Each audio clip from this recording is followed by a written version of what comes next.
దేవుని నామమునకు స్తోత్రములు కలుగునుగాక. హల్లెలూయా, హల్లెలూయా. అందరు సంతోషంగా ఉన్నట్లయితే మీ రెండు చేతులు పైకెత్తి దేవుని నామాన్ని స్తుతిద్దాం. హల్లెలూయా, హల్లెలూయా, హల్లెలూయా. ఈ సమయంలో మనం వాక్య ధ్యానంలోనికి వెళదాం. వాక్య భాగముగా మరి మొదటి దినాన మనం కొన్ని విషయాలు జ్ఞాపకం చేసుకున్నాం కదా. దేవుడు మనలను ప్రేమించి ఆయన ఉచితమైన కృపతో ప్రేమతో మరి కొన్ని విషయాలను భస్మ బుధవారం గురించి దేవుడు మనతో మాట్లాడి ఉన్నారు. హల్లెలూయా, హల్లెలూయా. ఈరోజు మరలా కొన్ని విషయాలను మనం జ్ఞాపకం చేసుకుందాం దేవుని వాక్యములో నుంచి. చూడండి, ఈ 40 దినాల యొక్క మరి ప్రత్యేకత గురించి మనం ప్రతిరోజు మాట్లాడుకుంటూ ఉంటాం. 40 దినముల యొక్క ప్రత్యేకత గురించి ప్రతిరోజు మనము దేవుని వాక్యములో నుంచి మాట్లాడుకుంటూ ఉంటాం. చూడండి, 40 అనే సంఖ్యకు ఉన్నటువంటి ప్రత్యేకత ఏంటి అనేది ఈరోజు మనం కొన్ని విషయాలు వాక్య భాగములో నుంచి ధ్యానం చేసుకుందాం. 40 అనే సంఖ్యకు ఉన్నటువంటి ప్రత్యేకత అసలు ఏమిటి అనేది మనం కొన్ని విషయాలు వాక్యములో నుంచి జ్ఞాపకం చేసుకుందాం. చూడండి ప్రియమైన దేవుని బిడ్డలారా, మొదటగా మనం జ్ఞాపకం చేసుకున్నట్లయితే ఆదికాండము 7వ అధ్యాయము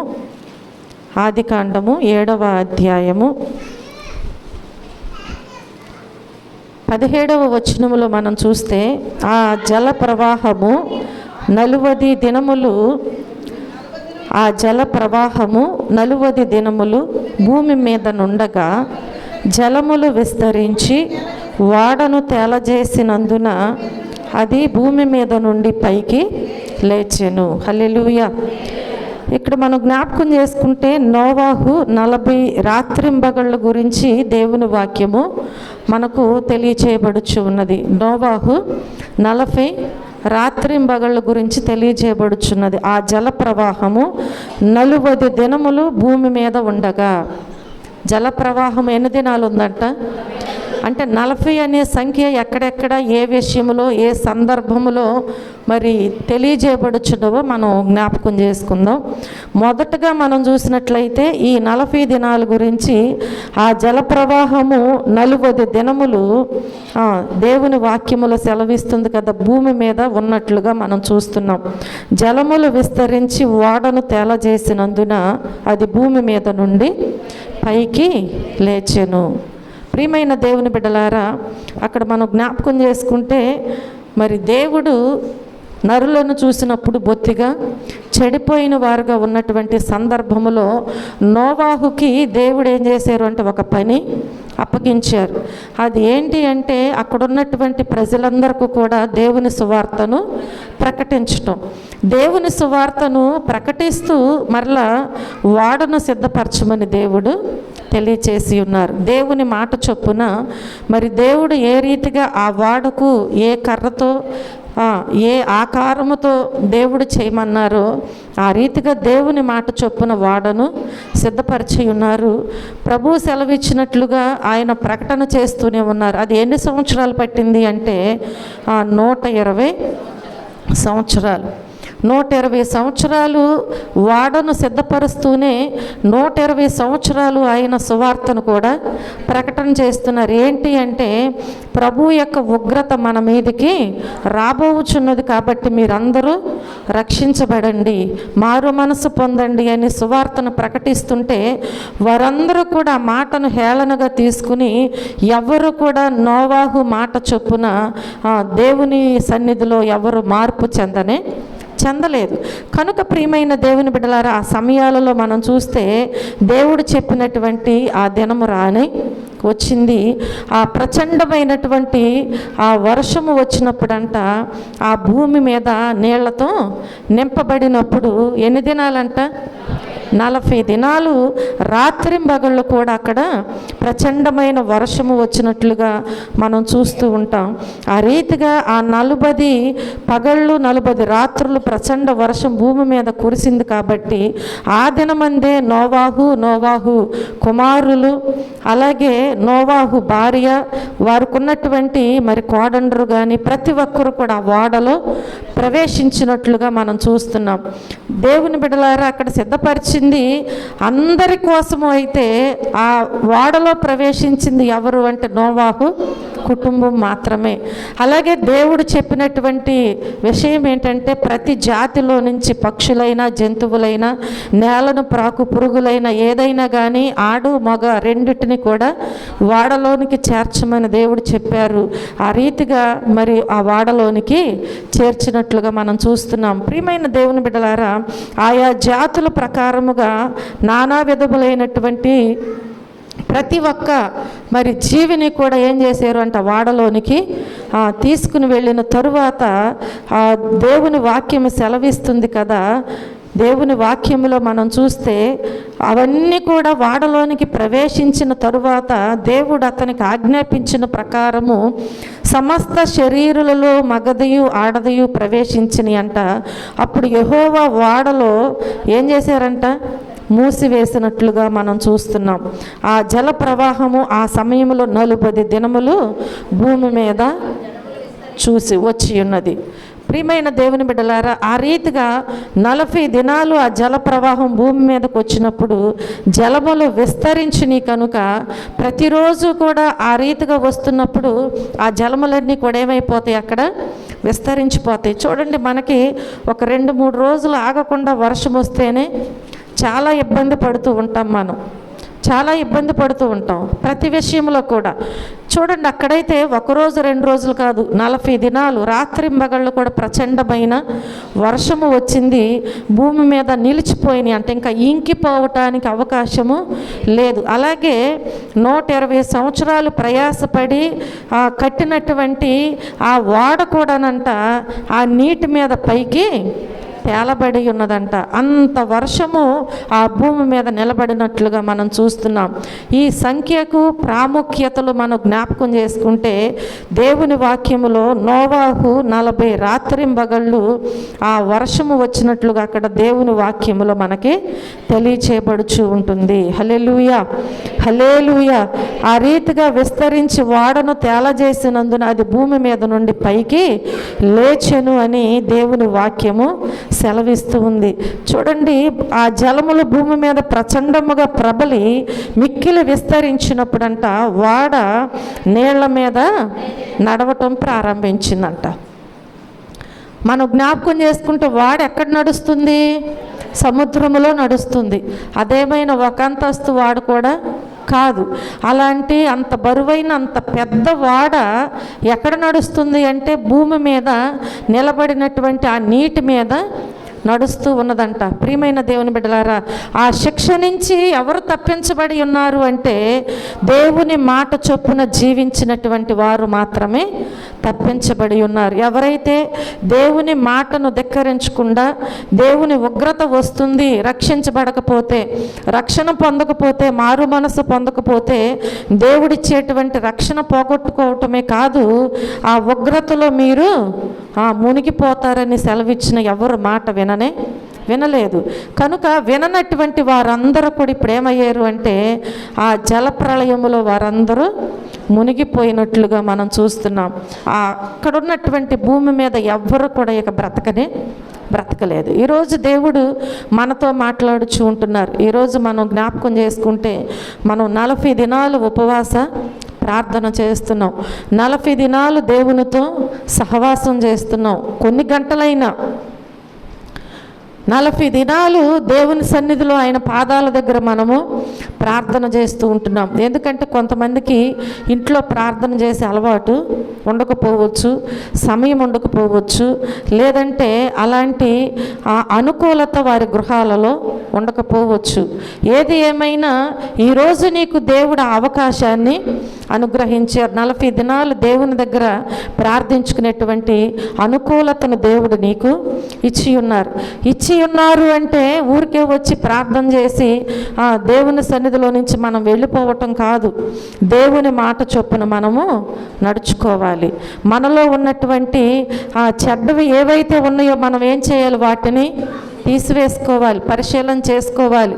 అలాగూ నోవాహు కుటుంబము దేవుని మాట విని రక్షించబడ్డారు కాబట్టే ఆ వాడలో క్షేమముగా ఉన్నారు. బయటకు వచ్చిన తర్వాత మరల వారు విస్తరించినట్లుగా మనం చూస్తూ ఉంటున్నాం. హల్లెలూయా, హల్లెలూయా. చూడండి, రెండవదిగా మనం జ్ఞాపకం చేసుకుంటే దేవుని వాక్యములో సంఖ్యాకాండము, రెండవదిగా మనం చూస్తే సంఖ్యాకాండము 14వ అధ్యాయము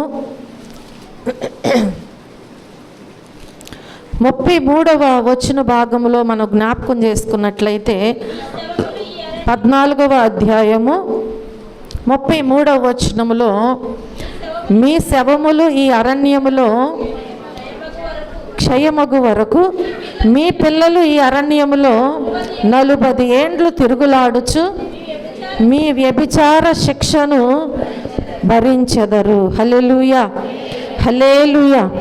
దేవుని వాక్యములో మనం చూస్తే ఈ అరణ్య ప్రయాణము 40 సంవత్సరాలుగా మనకు కనిపిస్తూ ఉంటుంది.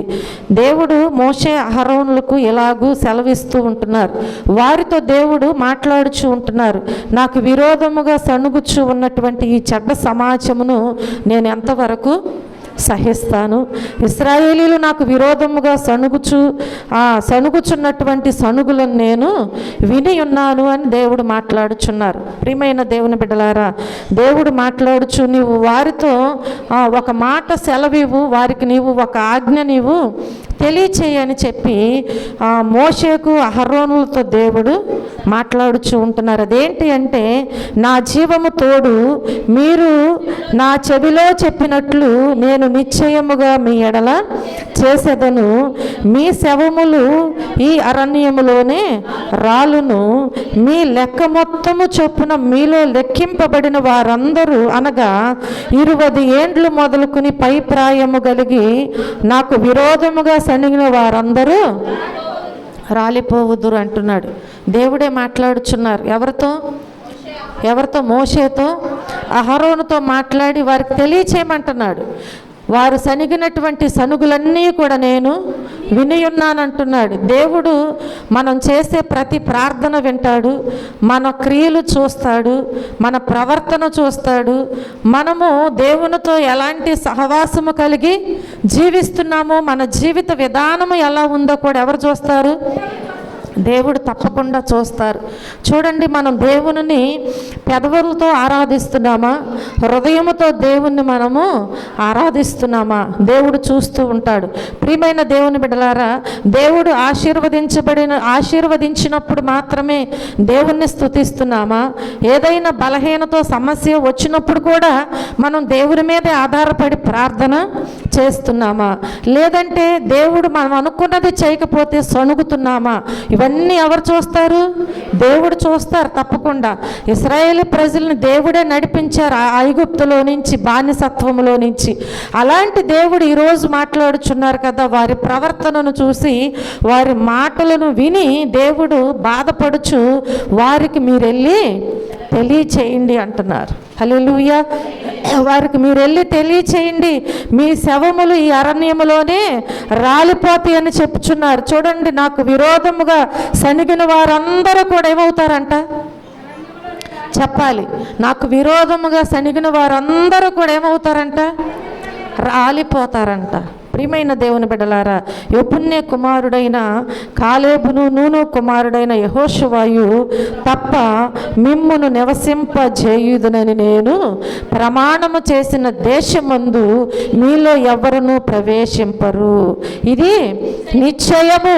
కాబట్టి అయితే వారు కొల్లపోవుదురని మీరు చెప్పిన మీ పిల్లలను నేను ఆ దేశము లోపలికి రప్పించెను. మీరు తృణీకరించిన దేశమును వారు స్వతంత్రించుకొనెదరు. అయితే మీ శవములు ఈ అరణ్యములో రాలును. మీ శవములు ఈ అరణ్యములో క్షయమగు వరకు మీ పిల్లలు ఈ అరణ్యములో 40 ఏండ్లు తిరుగులాడుచు మీ వ్యభిచార శిక్షను భరించెదరు. హల్లెలూయా. చూడండి ప్రియమైన దేవుని బిడ్డలారా, ఆ అరణ్యములోనే ఎన్ని సంవత్సరాలు తిరుగులాడతారంట? చెప్పాలి. ఎన్ని సంవత్సరాలు? 40 సంవత్సరాలు తిరుగులాడతారంటే ఈ విషయాన్ని ఇక్కడ దేవుడు తెలియచేస్తున్నారు. మొట్టమొదటిగా మనం చూస్తే నోవాహు విషయంలో మనం చూస్తే 40 రాత్రింబగళ్ళు ప్రచండమైనటువంటి వర్షము కురిసినప్పుడు అక్కడ ఉన్నటువంటి ప్రజలందరూ కూడా దేవుని మాట విననటువంటి వారందరూ కూడా దేవుని నోట నుంచి వచ్చే మాటను లెక్క చేయనటువంటి ప్రతి ఒక్కరూ కూడా జలప్రళయములో హతులైపోయారు. ప్రియమైన దేవుని బిడ్డలారా, రెండవదిగా మనం జ్ఞాపకం చేసుకుంటే అరణ్య ప్రయాణములో 40 సంవత్సరాలు అక్కడక్కడే తిరుగుచు అనేక మంది రాలిపోతూ ఉంటారంట. రాలిపోతమే కాదు, మరొక విషయం ఏంటంటే దేవుని వాక్యం ఏమంటుందంటే మీ వ్యభిచార శిక్షను భరించెదరు. ప్రియమైన దేవుని బిడ్డలారా, 40 సంవత్సరాలు దేవుడు అలాంటి శిక్ష వారికి విధించారు. అయితే దేవుడు అనుకున్నది ఒకటి, ఏంటది? దేవుని మాట చొప్పున వారు బయటకు వచ్చి దేవుని మాట చొప్పున వారు జీవిస్తే పాలు తేనెలు ప్రవహించు దేశమును వారికి ఇస్తానన్నారు, దానిలో ప్రవేశింపచేస్తానన్నాడు దేవుడు. కానీ వీరేం చేస్తున్నారట? సణుగుకుంటూ గొనుగుకుంటూ ప్రయాణం చేస్తున్నారు. ఎన్ని మార్లు దేవుడు ఏ రీతిగా వారికి సహాయము చేసినా వారు ఏమాత్రము దేవుణ్ణి స్తుతించలేకపోవచ్చున్నారు. వారి జీవితాలు దేవునికి సమర్పించుకోలేకపోవచ్చున్నారు. కాబట్టి ప్రియమైన దేవుని బిడ్డలారా, వారందరూ కూడా ఈ శిక్షకు పాత్రులైనట్లుగా మనం చూస్తున్నాం. ప్రియమైన దేవుని బిడ్డలారా, దానిలోనికి ప్రవేశించేది 2 మాత్రమే అని దేవుడు సెలవిస్తున్నారు. ఈరోజు మనం ఇంతమంది దేవుని సన్నిధిలో ఉండి దేవుణ్ణి ఆరాధిస్తున్నాము అంటే నీకు నమ్మకం ఉందా? నేను తప్పకుండా దేవుని రాజ్యములో నా కొరకు సిద్ధపరిచినటువంటి ఆ పరలోక పట్టణములో నేను చేర్చబడగలను అనేటువంటి నమ్మకము నీ మీద నీకు ఉందా? ఒక్కసారి పరిశీలన చేసుకోవాలి. అందరి కోసం సిద్ధపరిచాడు దేవుడు, కానీ అందరూ అందులో ప్రవేశిస్తారు ఎవరికి తెలియదు. అందరి కోసమని దేవుడు అంటున్నాడు. కాబట్టి దేవుడు ఒక విషయం తెలియజేస్తున్నారు, అందరూ కూడా అంతటా అందరూ మారు మనసు పొందాలి. ఏ ఒక్కరు కూడా నశించిపోవుట దేవునికి ఇష్టం లేదు. కనుక ఆయన లోకమును ఎంతగానో ప్రేమిస్తూ దేవుడు ఏం చేస్తున్నారంటే ఆయన సత్య సువార్తను అనేక రీతులుగా ప్రజలకు తెలియచేస్తూ ఉంటున్నారు. దేవుని వాక్యాన్ని విని కూడా ఒకవేళ ఆ అరణ్యంలో ఉన్నటువంటి ఇశ్రాయేలు ప్రజల వలె, లేదంటే నోవాహు దినాలలో ఉన్నటువంటి అక్కడున్న జనుల వలె మన జీవిత విధానము ఉన్నట్లయితే దేవుని శిక్షకు మనము పాత్రులమవుతాము అని దేవుని వాక్యము సెలవిస్తూ ఉంటుంది. హల్లెలూయా. మూడవదిగా మనం జ్ఞాపకం చేసుకున్నట్లయితే నిర్గమకాండము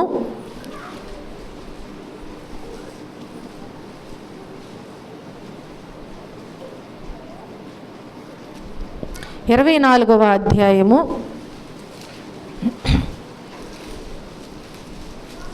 24వ అధ్యాయమును మనం జ్ఞాపకం చేసుకున్నట్లయితే దేవుడు మోషేతో మాట్లాడుచున్నారు.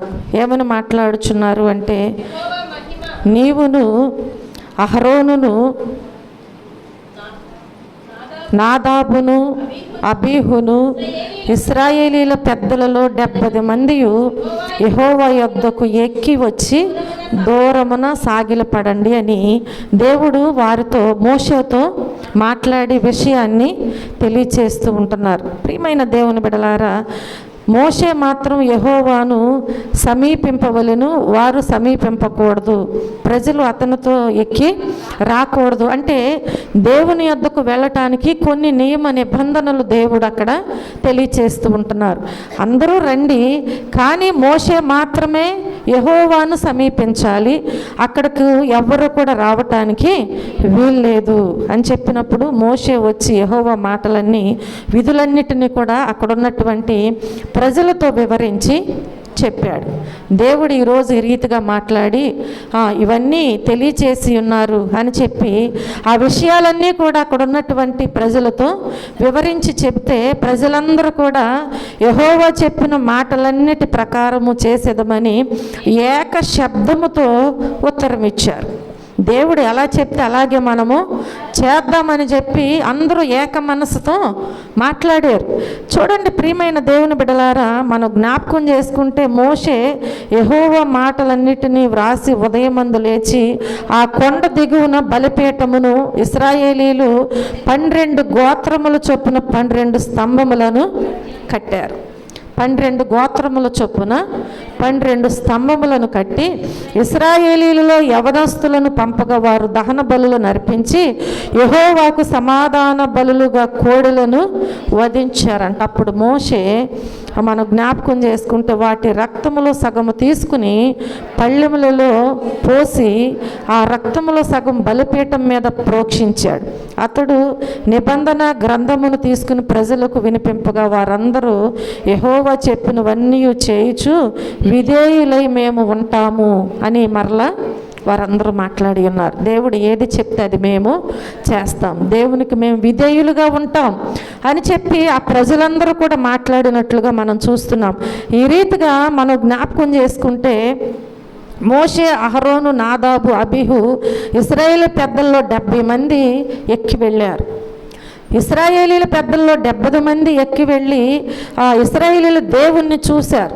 ప్రియమైన దేవుని బిడ్డలారా, ఆయన పాదముల క్రింద నిగనిగలాడు నీలమయమైన వస్తువులన్నిటి కూడా ఆకాశ మండలపు తేజము వంటిది ఉన్నదంట. అక్కడ ఆయన ఇశ్రాయేలీలలోని ప్రధానులకు ఏ హానియు చేయలేదు. వారు దేవుని చూసి అన్నపానములు పుచ్చుకున్నట్లుగా అక్కడ మనం అంతా చూస్తూ ఉంటాం. ఆ తరువాత మోషేతో దేవుడు మాట్లాడుచున్నారు, నీవు కొండ ఎక్కి నా యొద్దకు వచ్చి అచ్చట నీవు ఉండము, నీవు వారికి బోధించినట్లు నేను వ్రాసిన ఆజ్ఞలను ధర్మశాస్త్రమును రాతి పలకలను నేను నీకు ఇస్తాను. హల్లెలూయా. మోషే దేవుని సన్నిధిలో పర్వతంపై 40 రాత్రింబగళ్ళు ఉన్నట్లుగా మనం చూస్తూ ఉంటాం. ప్రియమైన దేవుని బిడ్డలారా, ఆ రీతిగా మోషేకు తెలియచేసిన తర్వాత మోషేయు అతని పరిచారకుడైన యెహోషువాయు లేచి మోషే దేవుని కొండ మీదకి వెళ్ళాడు. అతడు పెద్దలను చూసి మేము మీ వద్దకు వచ్చే వరకు ఎక్కడనే ఉండమని అక్కడ ఉన్నటువంటి వారందరికీ తెలియచేసినట్లుగా చూస్తున్నాం. మోషే కొండ మీదకి ఎక్కి వెళ్ళినప్పుడు ఆ మేఘము కొండను కమ్మిందంట. మోషే కొండ మీదకి వెళ్ళినప్పుడు ఆ మేఘం ఏం చేసింది? కొండను కమ్మెను. యెహోవా మహిమ సీనాయి కొండ మీద నిలిచింది. మేఘము 6 దినములు దానిని కమ్ముకుందంట. 7వ దినమున ఆయన ఆ మేఘములో నుండి మోషేను పిలిచినప్పుడు యెహోవా మహిమ ఆ కొండ శిఖరం మీద దహించు అగ్నివలే ఇశ్రాయేలీల కన్నులకు కనబడెను. అప్పుడు మోషే ఆ మేఘములో ప్రవేశించి కొండ మీదకి ఎక్కెను. మోషే ఆ కొండ మీద రేయింబవళ్ళు, హల్లెలూయా, ఎన్ని దినాలు ఉన్నాడు? 40 దినాలు ఉన్నాడు. ఒక్కడే వెళ్ళి రేయింబగళ్ళు అంటే 40 రాత్రింబగళ్ళు మోషే వెళ్ళి ఆ కొండ మీద ఆ అరణ్య ఆ యెహోవా దేవుని సన్నిధిలో మోషే ఆ పర్వతంపై ఉన్నట్లుగా దేవుని వాక్యము మనకి తెలియచేస్తుంది. దేవునితో సహవాసము చేస్తూ ఎన్ని దినాలు ఉన్నాడు? 40 రాత్రింబగళ్ళు ఉండుటను బట్టియే దేవుడు ఏం చేశాడండి? మోషేను జ్ఞాపకం చేసుకుని చెప్పినట్లుగానే ఆ 10 ఆజ్ఞల పలకను దేవుడు మోషేకు ఇచ్చి ఉన్నాడు. ఈరోజు మనం 40 దినాలు దేవునితో సహవాసం చేసి మనం ప్రార్థన చేస్తున్నాము అంటే నువ్వేదో ఒక అంశం పెట్టుకుంటావు. నీకున్న కొదువో, కొరతో, బలహీనతో, సమస్య ఏదైనా కావచ్చు. మారు మనసు కొరకు, ఆధ్యాత్మిక ఎదుగుదల కొరకు, దేనికోసమో నువ్వు ప్రార్థన చేస్తావు కదా. 40 దినాలు నీవు దేవునితో గడిపి నీ ప్రార్థనలో అంశమును పెట్టి ప్రార్థించినప్పుడు మోషే అక్కడ ఉండి ఏ రీతిగా తీసుకుని వచ్చాడో 40 రాత్రింబగళ్ళు దేవునితో గడిపి కృప పొందుకున్నాడు. ఆ రీతిగా మనం కూడా ఏం చేయాలి? మన ప్రార్థనకు, మన సహవాసమునకు ప్రతిఫలము మనం పొందుకోవాలి. హల్లెలూయా. ఆ పట్టుదల మనలో ఉండాలి. ఆ పట్టుదల అనేది మనలో ఉండాలి. పట్టుదల లేకుండా ఏ పని చేయటానికి అవకాశం ఉండదు కదా. ఏమైందిలే, జరిగితే జరుగుద్ది, లేకపోతే లేదు అనుకుంటే ఏంటి? ఏది చేయలేవు నీవు, ఏది చేయలేవు. కాబట్టి ఏది నీవు నీ జీవితంలో పొందుకోలేవు. నువ్వు కావాలనుకున్నది నీవు దక్కించుకోలేవు. ప్రతి విషయంలో పట్టుదల అనేది మనుషులకు అవసరమై ఉన్నది. అన్ని విషయాల కంటే కూడా దేవుని సన్నిధిలో ప్రార్థన విషయంలో పట్టుదల చాలా ప్రాముఖ్యమైనది. అది దేవునికి నీకు మంచి సంబంధం ఏర్పాటు చేస్తుంది. నీ ప్రార్థన నిన్ను నీ దేవునికి ఏం చేస్తుంది? సమీపముగా చేరుస్తుంది. కాబట్టి ఎప్పుడు కూడా మనం ప్రార్థన మర్చిపోవటానికి వీల్లేదు. ఈ 40 దినాలే కాదు, 40 దినాలు మనం ప్రార్థనలు పెట్టుకుంటున్నామని 40 దినాలే కాదు దేవునితో సహవాసం చేసేది. నేను 40 అనే సంఖ్య కోసం నేను ఇవన్నీ చూపిస్తున్నాను. కానీ దేవునితో సహవాసము మనం బ్రతికినంత కాలము చేయాలి. మనం బ్రతికినంత కాలము ఆయనతో మనము సరి అయిన సహవాసం చేయాలి. అప్పుడే దేవుని కృపను మనము పొందుకుంటామని నేను మీకు తెలియచేస్తూ ఉంటున్నాను. హల్లెలూయా. చూడండి, 4వదిగా మనం జ్ఞాపకం చేసుకుంటే నిర్గమకాండము 16వ అధ్యాయము, నిర్గమకాండము 16వ అధ్యాయము 35వ వచన భాగములో మనం చూస్తే, ఇశ్రాయేలీలు నివసింపవలసిన దేశమునకు తాము వచ్చు 40 ఏండ్లు మన్నానే తినుచుండిరి. వారు మనం జ్ఞాపకం చేసుకుంటే ప్రియమైన దేవుని బిడ్డలారా, ఇశ్రాయేలీలు 40 సంవత్సరాలు దేంతో పోషించబడ్డారు? చెప్పాలి. దేనితో పోషించబడ్డారు? మన్నాతో పోషించబడ్డారు. హల్లెలూయా. ఈ ఆహారం ఎవరు తినేదంట? దేవదూతలు భుజించే ఆహారాన్ని దేవుడు ఎవరికి ఇచ్చాడండి? ఇశ్రాయేలు ప్రజలకు ఇచ్చాడు. 40 సంవత్సరాలు, ఒక్కరోజు 2 రోజులు కాదు. చూడండి, మన ఇంటికి ఎవరైనా అతిథులు వస్తే ఎన్ని రోజులు ఉంటారు? మనకంటే మన పితరుల కాలములో అయితే చాలా రోజులు ఉండేవాళ్ళంట. అందరూ కలిసిమెలిసి చక్కగా ఉండేవారు. కానీ ఈరోజు చుట్టాలు రావటం అరుదు. వచ్చారు అంటే ఎవరంటే ప్రాముఖ్యమైన వాళ్ళే. ఎవరు? ఈమె తల్లిదండ్రులు, ఆయన తల్లిదండ్రులు, అంతే.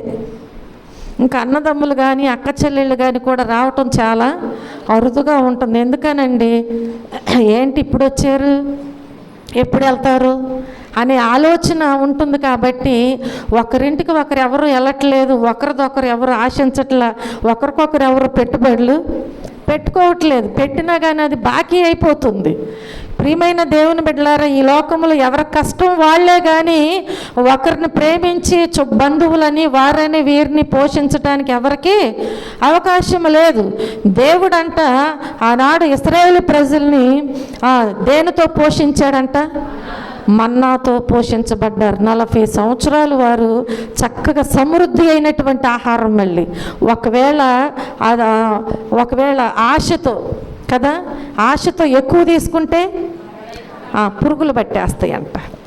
కాబట్టి ఏం చేయమన్నాడు దేవుడు? మీకు ఎంత కావాలో అంతే తీసుకోమన్నారు, చక్కగా కొలమానంతో. ప్రియమైన దేవుని బిడ్డలారా, ఏది ఏమైనా వారు 40 సంవత్సరాలు ఇశ్రాయేలీలు మన్నాతో పోషించబడినట్లుగా దేవుని వాక్యములో మనం చూస్తూ ఉంటున్నాం. చూడండి, మన దేవుడు మనం పుట్టిన దగ్గర నుంచి చనిపోయేదాకా దేవుడు మనకేమిస్తున్నారండి? ఆధ్యాత్మిక ఆహారాన్ని ఇచ్చి పోషిస్తున్నాడు. హల్లెలూయా, హల్లెలూయా. పోషిస్తున్నాడా లేదా? ఎప్పుడు చికెన్ తినకూడదని వచ్చింది. ఏం తినకూడదు? చికెన్ తినకూడదని వచ్చింది. కాబట్టి ఇప్పుడు ఏం మానేశారు? భయం. దాని మీద ఆశ ఉంటుంది. తింటే ఒకవేళ ఏమవుతామో అని చెప్పి భయంతో చికెన్ మానేశారు. అర్థమైందా? ఏం చేశారు? భయంతో చికెన్ తింటము మానేశారు. చూడండి, మనం జ్ఞాపకం చేసుకుంటే అది తింటే రోగం వస్తుందని ప్రభుత్వమే చెప్పింది, అవునా? కానీ మనం పుట్టిన దగ్గర నుంచి జీవాహారాన్ని తింటున్నాం. తింటున్నారా లేదండి? తింటలేదనుకుంటా. మీరు ఎవరు మాట్లాడట్లా. తింటున్నారా? జీవాహారాన్ని తింటున్నారా? మేము బిర్యానీలే తింటాం కానీ మేము ఇలాంటివి తినమన్నట్టుగా చూస్తున్నారు. తింటున్నారా లేదా? కొంతమందికి అర్థం కాలేదా? జీవాహారం అంటే ఏంటి? దేవుని వాక్యము. ఎప్పటి నుంచి తింటున్నారు? పుట్టిన దగ్గర నుంచి. సండే స్కూల్కి వెళ్ళారు కదా, పుట్టిన దగ్గర నుంచి చర్చికి వెళ్తాం కదా, దేవుని వాక్యాన్ని మనం సమృద్ధిగా భుజిస్తున్నాం. హల్లెలూయా. ఎప్పుడైనా ఆ వాక్యం ద్వారా నీకు రోగం వస్తుందని ఎవరన్నా చెప్పారా?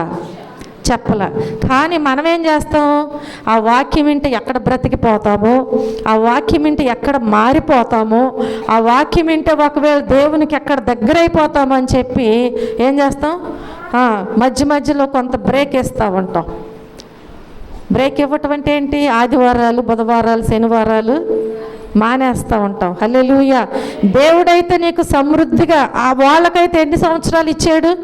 40 సంవత్సరాలు. కానీ మన దేవుడు మనకు ప్రతిరోజు కూడా దేవుని యొక్క వాక్యాన్ని మనకు సమృద్ధిగా దేవుడిస్తూనే ఉన్నారు. హల్లెలూయా.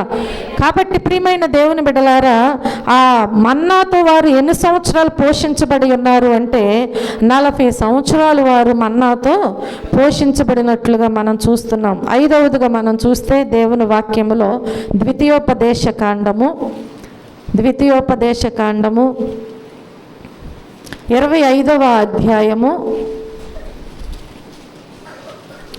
3వ వచనములో మనం చూస్తే దేవుని వాక్యములో 25వ అధ్యాయము 3వ వచనాన్ని చూద్దాం.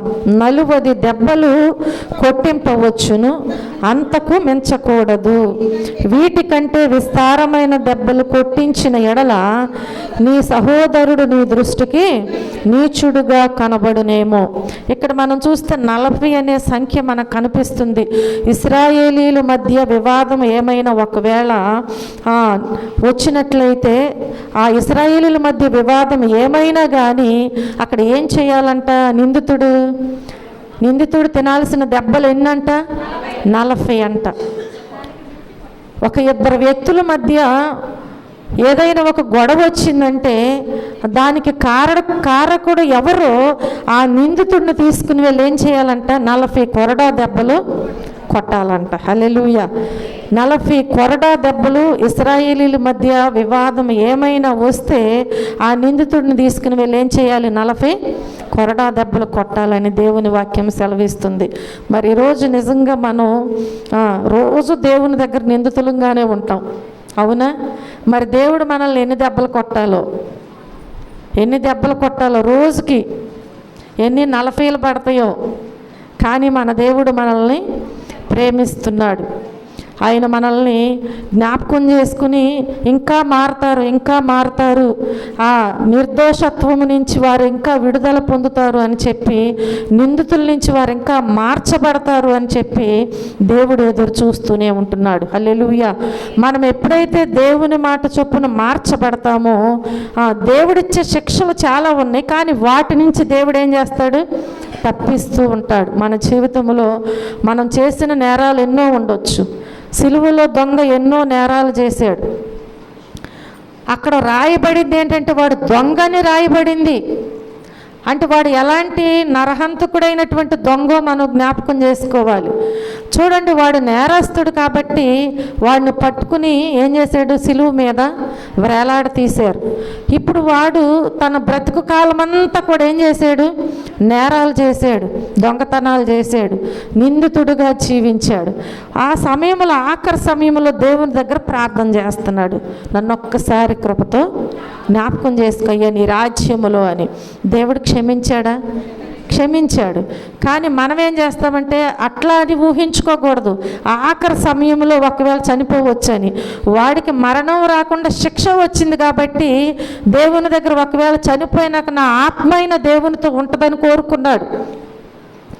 ఒకవేళ ఈ భూమి మీద నువ్వు బ్రతికినంత కాలము దేవుని మాట వినకుండా నిందితులుగానే జీవిస్తూ ఉన్నట్లయితే చనిపోయినాక నీ ఆత్మకు విముక్తి అనేది లేదు. అది ఎక్కడికి వెళ్తుంది?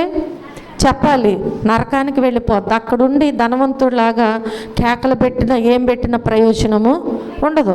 కాబట్టి ప్రియమైన దేవుని బిడ్డలారా, ఇక్కడ దేవుని వాక్యంలో మనం జ్ఞాపకం చేసుకుంటే ఇశ్రాయేలీల మధ్య ఏ వివాదము ఏమైనా ఒకవేళ వచ్చింది అంటే ఆ వివాదం ఎలాంటిదైనా కావచ్చు, ఏదైనా కావచ్చు. ఆ వివాదము ఎవరి ద్వారాగా వచ్చిందో ఆ నిందితుడు తినాల్సినటువంటి దెబ్బలు ఎన్నంటే 40 కొరడా దెబ్బలు తినాలంట. ఏ దెబ్బలు? 40 కొరడా దెబ్బలు తినాలని దేవుని వాక్యము సెలవిస్తూ ఉంటుంది. హల్లెలూయా. 6వదిగా మనం జ్ఞాపకం చేసుకున్నట్లయితే సంఖ్యాకాండము 13వ అధ్యాయము 13వ అధ్యాయము 25వ వచనంలో మనం చూస్తే, వారు 40 దినములు ఆ దేశమును సంచరించి చూచి తిరిగి వచ్చిరి. దేవుని వాక్యం సెలవిస్తుంది. చూడండి, వారంట ఆ దేశమునంటే ఎన్ని సంవత్సరాలు సంచరించి తిరిగారంట? 40 దినాలు ఆ దేశమును సంచరించి చూచి తిరిగి వచ్చారంట. ఎవరండి వీళ్ళు? చెప్పాలి, ఎవరు చెప్పాలి? చెప్పాను కదా నేను ఆదివారం. ఎవరు తిరిగి చూసి వచ్చి వాళ్ళతో మాట్లాడింది? అక్కడే ఉంది కదా, మోషే అహరోనులు. అర్థమైందా? అట్లా వారు వెళ్ళి పారాను అరణ్యమందలి కాదేశులోనున్న మోషే అహరోనుల యొద్దకును ఇశ్రాయేలీల సర్వ సమాజమునొద్దకును వచ్చి వారికిని ఆ సర్వ సమాజమునకు సమాచారము తెలియజెప్పి ఆ దేశపు పండ్లను వారికి చూపించినట్లుగా మనం చూస్తున్నాం. ఆ దేశం ఎలాంటిది అంటే, ఆ దేవుని వాక్యం అంటుంది కదా, అది పాలు తేనెలు ప్రవహించు దేశమే. హల్లెలూయా. దాని పండ్లు ఇవే అని చెప్పి వారు ఏం చేశారంట? 40 దినాలు మేము చూసి సంచరించి తిరిగి వస్తూ ఏం తీసుకొచ్చారు వారు?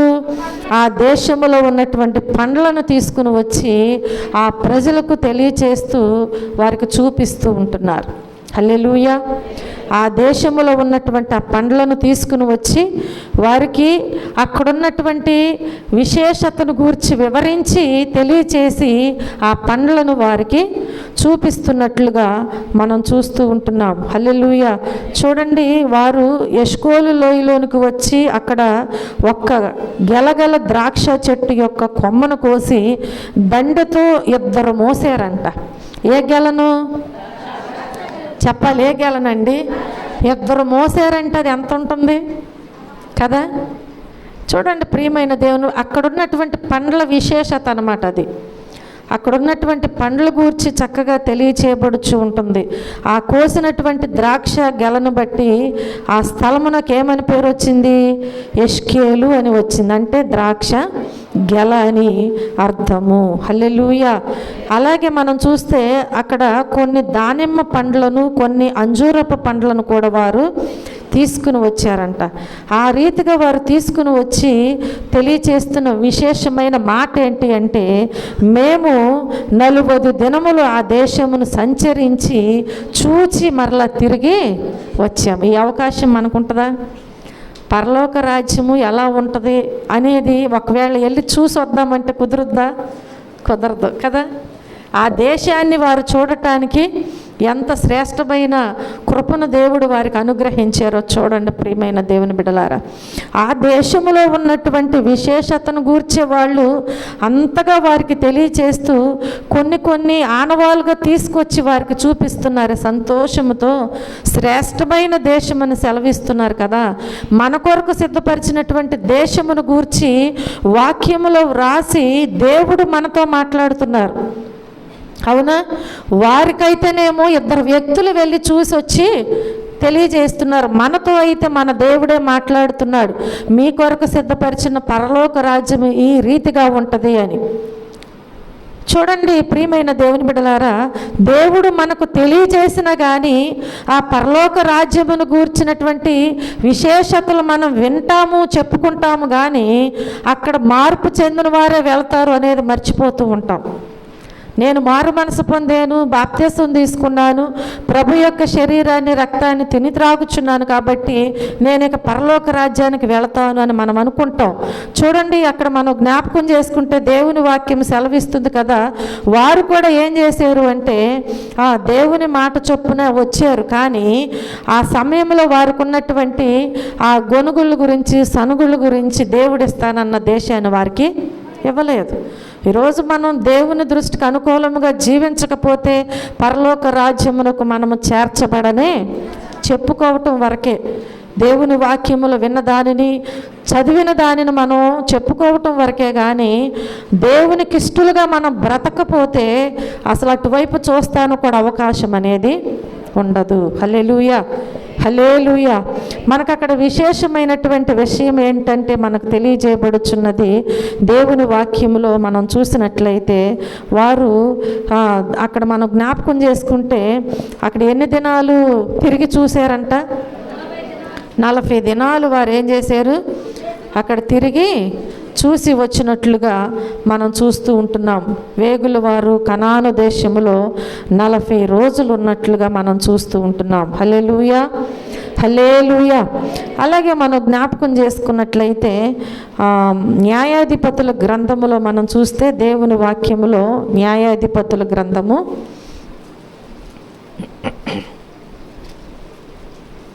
8వ అధ్యాయము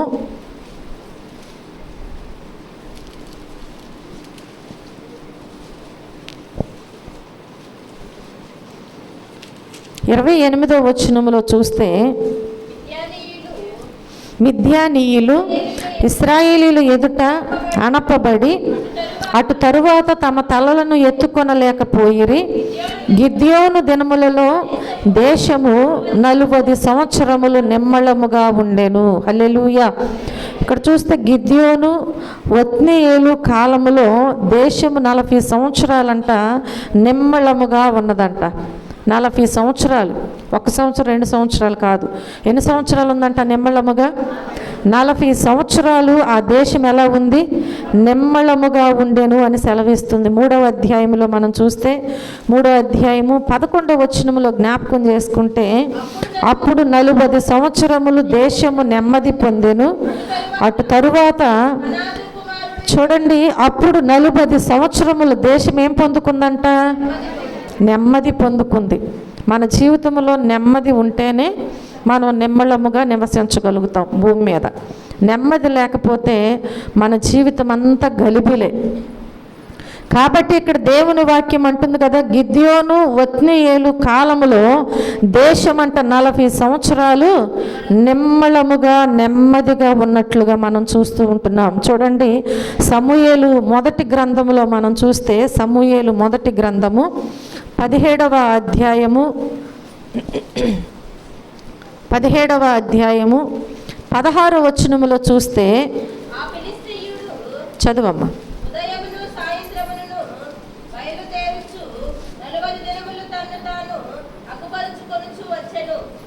చాలు. ఇక్కడ చూస్తే గొల్లియాతు గురించి ఇక్కడ మనం జ్ఞాపకం చేసుకుంటున్నాం. ఈ గొల్లియాతు 40 దినాలు ఇశ్రాయేలీలకు తను తాను ఏం చేస్తున్నాడు? అగుపరుచుకుంటున్నాడు. ఉదయము సాయంత్రము కూడా ఏం చేస్తున్నాడు?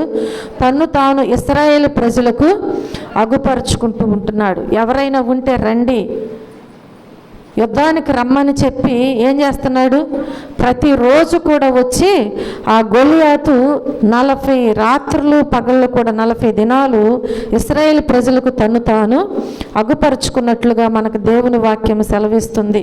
అలాగే మనం చూస్తే మొదటి రాజుల గ్రంథములో జ్ఞాపకం చేసుకున్నట్లయితే, మొదటి రాజుల గ్రంథము 6వ అధ్యాయము 17వ వచనములో దేవుని వాక్యం సెలవిస్తుంది కదా, అయితే దాని ముందరనున్న పరిశుద్ధ స్థలము 40 మూరల పొడుగై ఉండెను. హల్లెలూయా. సొలొమోను మందిర నిర్మాణములో విశిష్టతను గురించి తెలియచేస్తుంది. సొలొమోను కట్టించినటువంటి ఆ మందిర విషయంలో, ఆ మందిర నిర్మాణములో 40 అను సంఖ్య ముఖ్యమైనదిగా మనకి అక్కడ వాక్యములో తెలియచేస్తుంది. 40 అనే సంఖ్య ముఖ్యమైనదిగా మనము దేవుని వాక్యములో చూస్తూ ఉంటాం. అదే మొదటి రాజుల గ్రంథం 19వ అధ్యాయంలో మనం చూస్తే 8వ వచన భాగములో, అతడు లేచి భోజనము చేసి ఆ భోజనపు బలము చేత 40 రాత్రింబగళ్ళు ప్రయాణము చేసి దేవుని పర్వతమని పేరు పెట్టబడిన హోరేబునకు వచ్చారు. హల్లెలూయా. ఎవరు? ఏలియా. జ్ఞాపకం చేసుకోండి ప్రియమైన దేవుని బిడ్డలారా.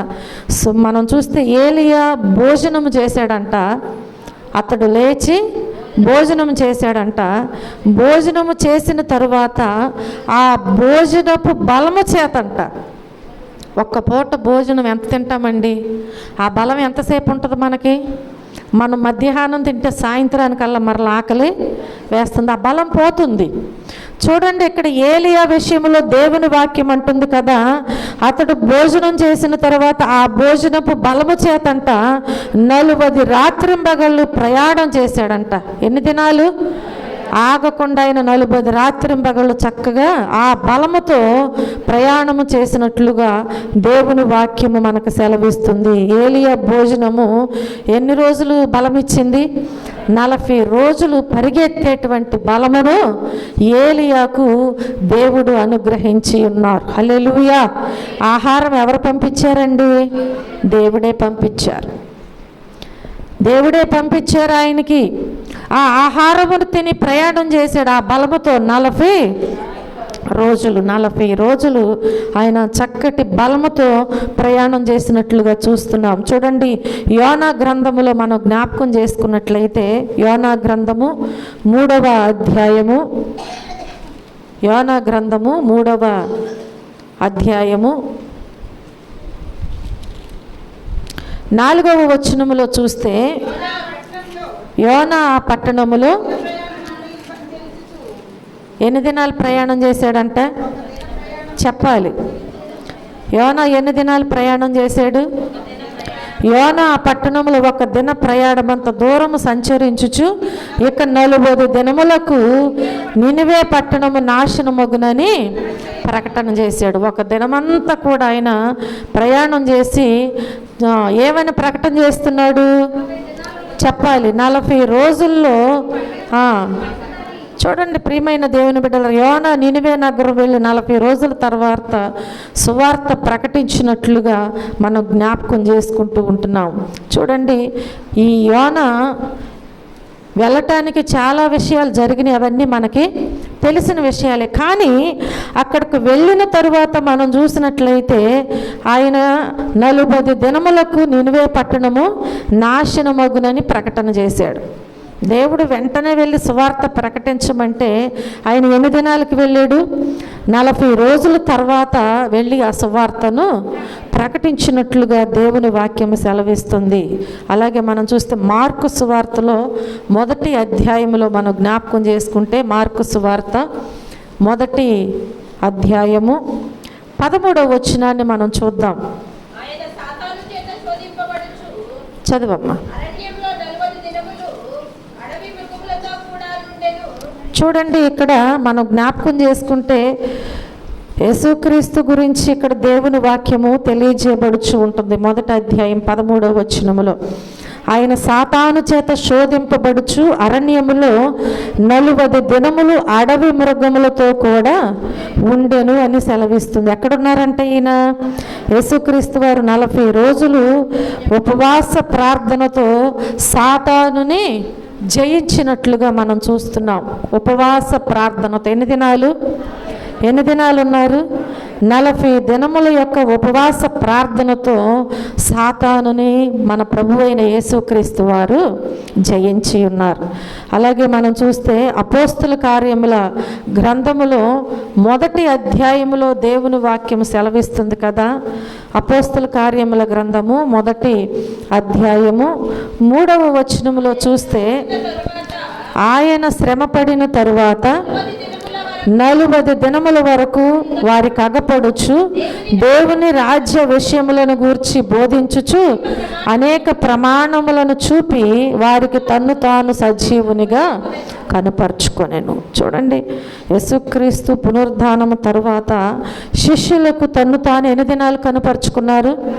40 దినాలు తన్ను తాను శిష్యులకు కనబడినట్లుగా కనుపరుచుకున్నట్లుగా దేవుని వాక్యములో మనం చూస్తూ ఉంటున్నాం. హల్లెలూయా, హల్లెలూయా.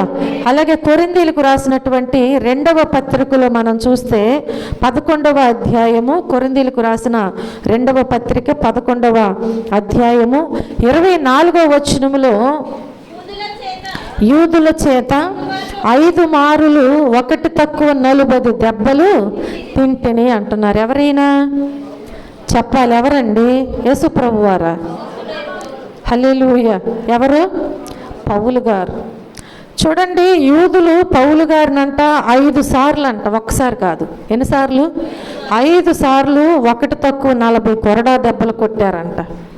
ప్రియమైన దేవుని బిడ్డలారా, ఆయన చేసినటువంటి నేరమేమీ లేదు. దేవుని సువార్తను ప్రకటిస్తున్నటువంటి ఈ పౌలుని అంతకుముందు సౌలుగా ఉండి హానికరుడుగా ఉన్నప్పుడు ఎవరేం చేయలేదు. దేవుని తెలుసుకుని దేవుని సత్య సువార్తను ప్రకటిస్తున్నటువంటి పౌలుగా మార్చబడిన ఈ పౌలుని వారు ఏం చేశారండి? యూదులందరూ కలిసి 5 సార్లు 1 తక్కువ 40 దెబ్బలు ఆయనను కొట్టినట్లుగా దేవుని వాక్యం మనకు తెలియజేయబడుచు ఉన్నది. చూడండి, ఆఖరిగా మనం చూస్తే మరలా మనం జ్ఞాపకం చేసుకున్నట్లయితే మార్కు సువార్త ఇందాక చదివాం కదా, మార్కు సువార్త 1వ అధ్యాయములో 13వ వచనములో మనం చూస్తే దేవుని వాక్యము, ఆయన సాతాను చేత శోధింపబడుచు అరణ్యములో 40 దినములు అడవి మృగములతో కూడా నుండెను, మరియు దేవదూతలు ఆయనకు పరిచర్య చేయిచూ ఉండెను. చూడండి, యేసు ప్రభు వారు ఉపవాసం చేసిన 40 దినాలే మనము ఈ లెంట్కు ఆధారం చేసుకోవాలి. ఈ లెంట్కు ఆధారం ఆయన 40 దినాలు ఉపవాసం ఉండి ప్రార్థన చేశారు అంటే సాతానుని జయించారు. జ్ఞాపకం చేసుకోండి, ఈరోజు 40 దినాలు మనము దేవునితో సహవాసం చేస్తూ ప్రార్థన చేస్తున్నాము అంటే ఇప్పుడు మనం ఎవరిని జయించాలి? సాతాను జయిస్తారు. ఎవరండి సాతాను? చెప్పాలి. ఎవరిని జయించాలి? ముందు నీ శరీరాన్ని జయించు, అదే సాతాను. అవునా? అదే సాతాను. 40 దినాలు దేవునితో నీ ఉపవాసం ఉండి ప్రార్థన చేస్తూ సహవాసం చేస్తున్నావు అంటే నీవు నీ శరీరాన్ని జయించు. తప్పకుండా నీవు దేవునితో సరి అయిన సహవాసం చేయగలుగుతావు.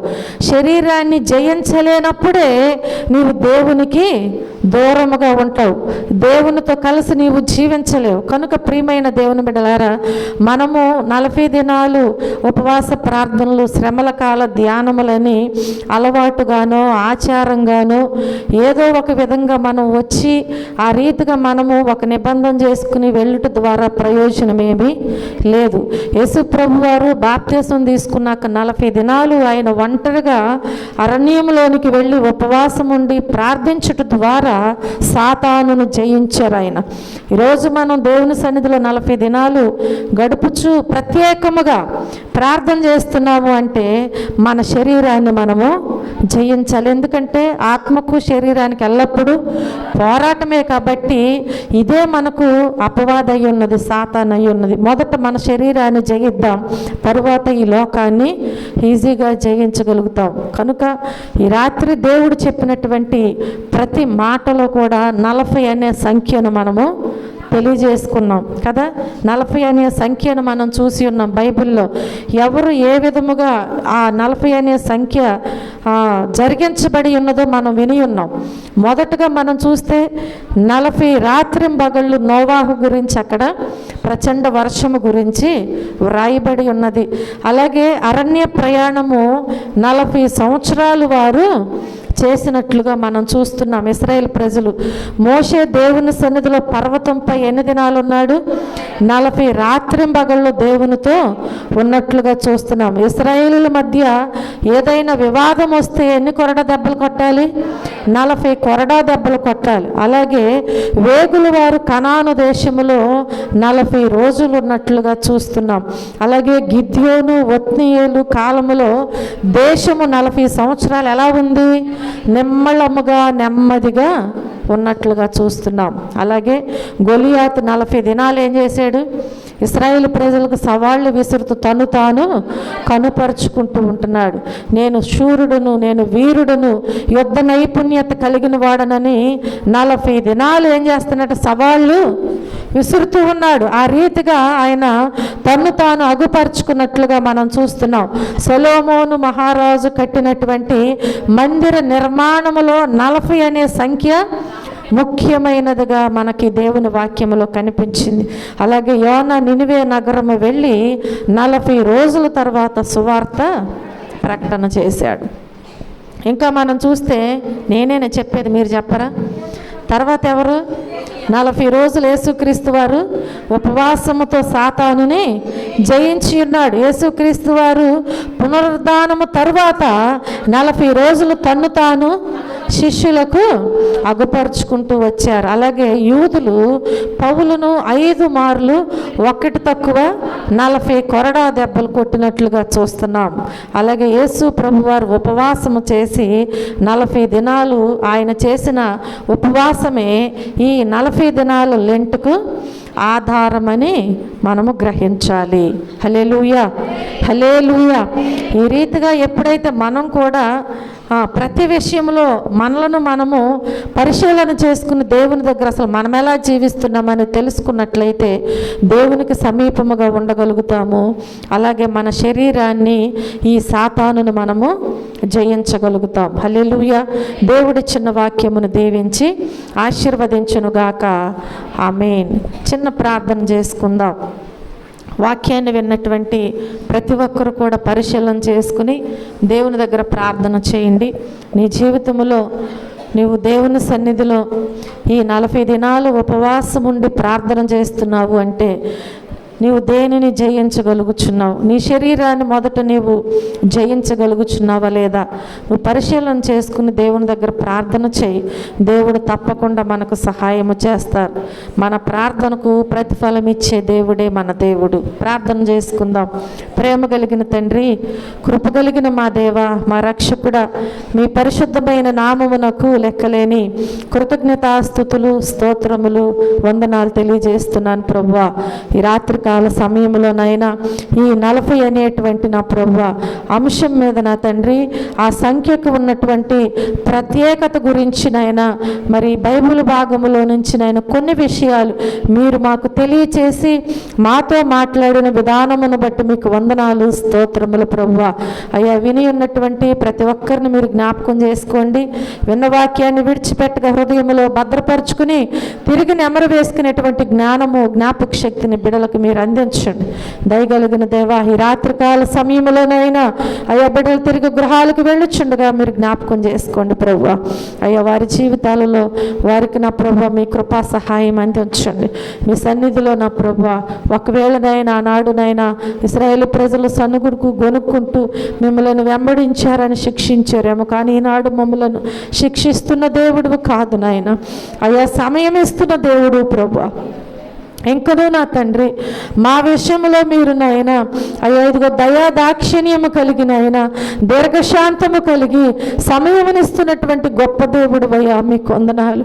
మీరు ఇచ్చే శ్రేష్టమైన సమయమును నా ప్రభువా ప్రతి ఒక్కరు కూడా జ్ఞానము కలిగి సద్వినియోగము చేసుకుని నాయన మీ పాద సన్నిధిలో నా ప్రభువా ఈ 40 దినాలు ఉపవాసం ఉండి ప్రార్థన చేస్తున్నారు అంటే, మీతో సహవాసం చేస్తూ ప్రార్థన చేస్తున్నారు అంటే నాయన అయ్యో వారి జీవితాలలో నా ప్రభువా మొదట నాయన అయ్యో ఇదిగో నా ప్రభువా సాతాను అనేటువంటి శరీరాన్ని నాయన జయించటానికి, ఈ లోకాన్ని జయించటానికి నాయన మీ కృపా సహాయం అందించండి ప్రభువా. మీకు వందనాలు. వచ్చిన బిడ్డలను బట్టి మీకు వందనాలు, స్తోత్రాలు నాయన. బిడ్డలు చేసిన ప్రార్థనను మీరు జ్ఞాపకం చేసుకోండి. తిరిగి వారికి ప్రతిఫలాలు దయచేయండి ప్రభువా. మీకు వందనాలు. అయ్యా, తిరిగి గృహాలకు వెళ్ళుచుండగా క్షేమముగా తీసుకుని వెళ్ళండి. రాలేని బిడ్డలు అనేక మంది ఉన్నారు. మీ చిత్తమైతే రేపటి దినానికి మీరు వారిని సమకూర్చమని అడుగుచున్నాను. మా మధ్యలో మీరు నడిపించినందుకు మీకు వందనాలు, కృతజ్ఞతాస్తుతులు చెల్లించుకొనుచు యేసుక్రీస్తు అతి శ్రేష్టమైన నామములో ఈ ప్రార్థన మనవులు అడిగి వేడుకొని పొందుకొని నామ మా పరమ తండ్రి. ఆమేన్.